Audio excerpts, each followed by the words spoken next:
So ayan na nga, isa ito sa nagpapatunay na kung ano ang ginagawa ng lalaki ay kaya ring gawin ng isang babae. So ayan, walang pag-alinlangan na binuhat o pinasal ng isang babae ang pagkain ng baboy. Akalain niyo ba naman sadyang napakabigat yan dahil magkabilaan puno ayan ang pagkain ng baboy.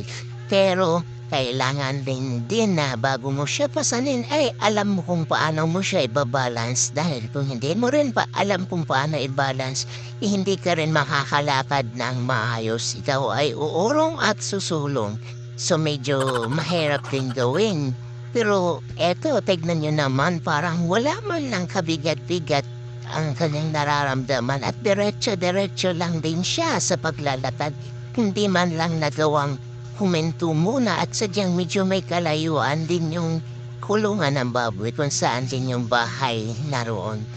So alam niyo naman kasi sa buhay probinsya, kailangan pagkagising mo sa umaga, kung ikaw ay may mga alaga, uunahin mo muna sila bago ikaw ay magkape. So ayan, habang nililinis yung kulungan ng baboy, sabay pinapaliguan ang mga baboy, kailangan din ay nakagayak na rin ang kanilang pagkain. Kasi mas maganda pagkatayo na nakatapos na silang nalinis at pati yung kulungan nila mas ganado silang kumain. So ayan, medyo may kahirapan nga lang kung ibababa, kailangan ng may aalalay.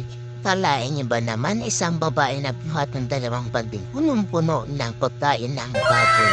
So, saan ka pa dyan makakapita? So ayan, tuwan-tuwa na yung mga baboy na